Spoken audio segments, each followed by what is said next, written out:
તો ફ્રેન્ડ્સ આ છે માંગરોળનું હાલ જોઈ લો. ખાલી તમે વાદળ જોઈ લો, એકદમ કાળા કોલસા જેવા થઈ ગયા છે. અને અહીંયા લીપાઈ ટીપાઈ બધું ચાલી રહ્યું છે, કેમ કે ખાડા છે, ખાડા પૂરાઈ જાય અને વરસાદ જોરદાર છે મિત્રો, તુફાન જેવું છે. તો હેલો ફ્રેન્ડ, જય શ્રી કૃષ્ણ, જય માતાજી. સ્વાગત છે તમારું મારા નવા વ્લોગમાં. તો જોઈ લો વાગી ગયા છે સાંજના 4:30 અને તમને હું નજારો બતાવી દઉં કે મારી પાછળ નહીં પણ મારી આગળનો તમને નજારો બતાવું. પાછળ તો ઓકે છે, પણ તમે આ જોઈ લો આગળનો નજારો. આ છે માંગરોળ ગામમાં વરસાદ આવવાનો કહેર એટલે તુફાની વરસાદ છે.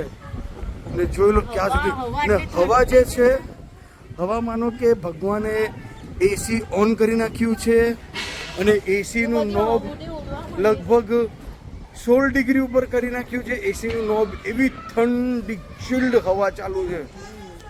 જોઈ લો, આ હા તુફાની હવા.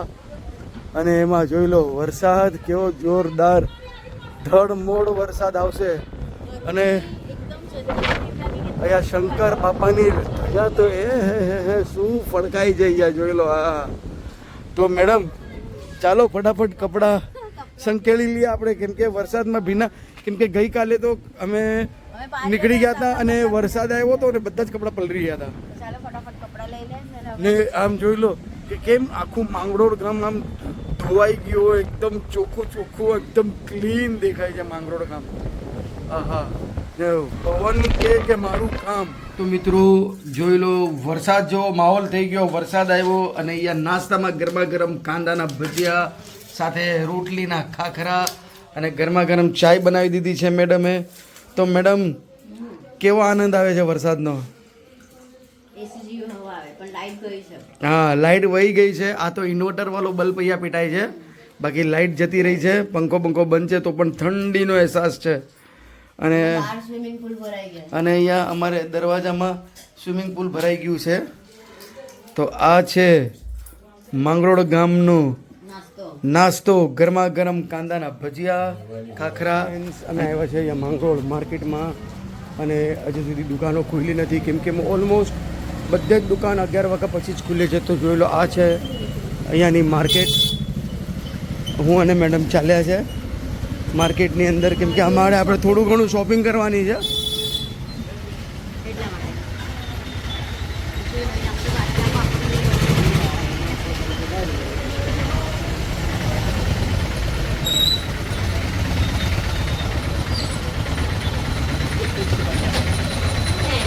આ માર્કેટનો રોડ લગભગ 1.5 કિલોમીટર જેટલો લાંબો છે. અમે લીમડી ચોકથી ચાલીને અંદર આવ્યા છે. તો ઘણું બધું ચાલી ગયા ને મેડમ?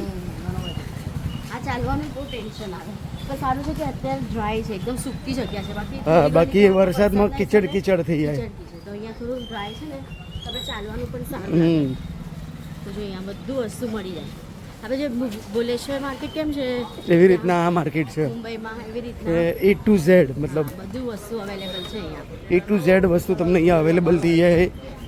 જ્વેલરીથી લઈને કપડાથી લઈને બૂટ ચપ્પલ બધું જ અહીંયા તમને અવેલેબલ થઈ જાય. પ્લસ અંદર મોટી વેજીટેબલ અને ફ્રૂટ માર્કેટ પણ છે. તો જોઈ લો અહીંયા બી બધા. અને આ પંજાબી છે એ વર્ષ જૂનો છે, અહીંયા તાળા લઈને બેઠો છે. આ લગભગ જે પંજાબી છે એ 30-35 વર્ષથી એના કરતાં વધારે એ અહીંયા તાળા વેચે છે.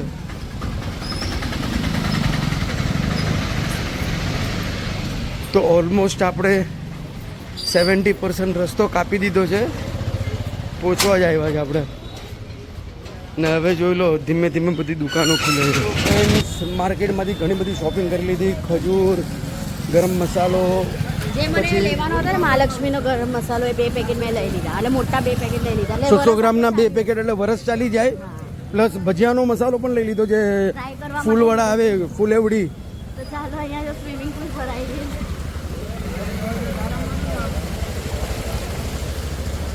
તો આપણે ખાલી બસ એટલી શોપિંગ કરવાની હતી. મને મસ્ત નારિયેળ પાણી પણ પી લીધું.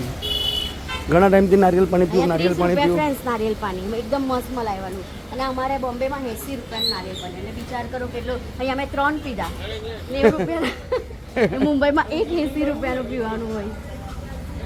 તો ચાલો હવે કરીએ પાછા. ચાલતા ચાલતા ફરીથી લીમડી ચોક આવ્યા છે સાંઈ બાબા કોલ્ડ ડ્રિંકમાં. અને જોઈ લો મેડમ એકદમ થાકી ગયા છે.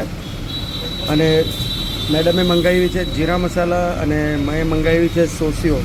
તો ફ્રેન્ડ્સ અમે આવી ગયા ઘરે અને અમે જમી બી લીધું. આજે મસ્ત દીધું બટેટાનું શાક, રીંગણા બટેટાનું શાક અને દાલ ને ભાત એટલું બનાવ્યું હતું. ને જમી કરીને અમે ઉપરના રૂમમાં આવી ગયા. અને જો અમે ગયા હતા ને લીમડી ચોકમાં, એમાંથી કઈ કઈ વસ્તુ લઈ આવ્યા એ તમને બતાવીએ. તો બધા માંગરોળની માર્કેટમાં, હા માંગરોળની માર્કેટમાં બધાથી આમને છે ને અહીંયાના માંગરોળના દિવ્યાના પપ્પાને છે ને માંગરોળના ખજૂર બહુ ગમે. એટલા માટે અમે ખજૂર લઈ આવ્યા.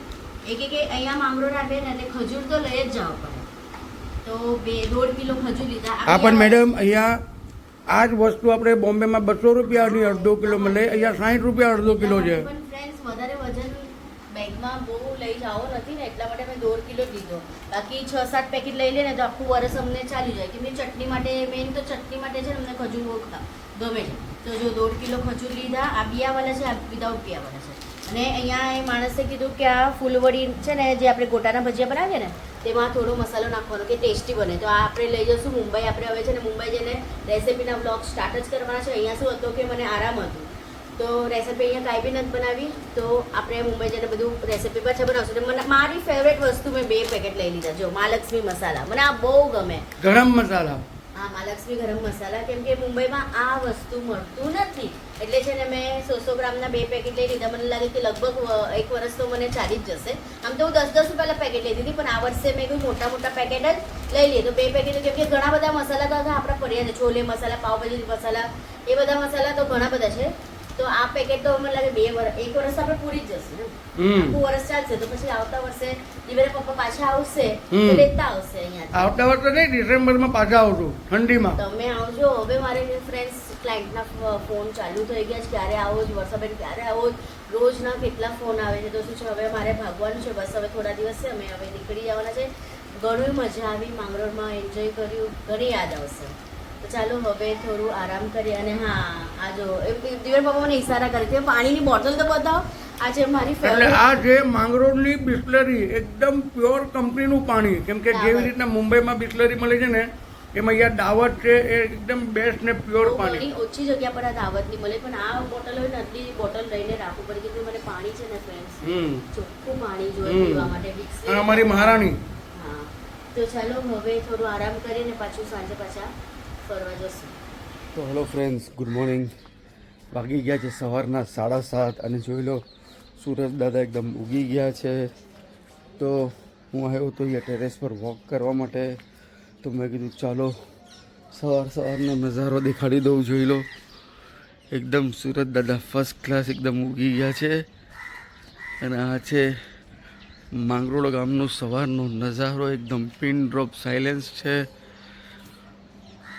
કોઈ ઉઠ્યું નથી હજી.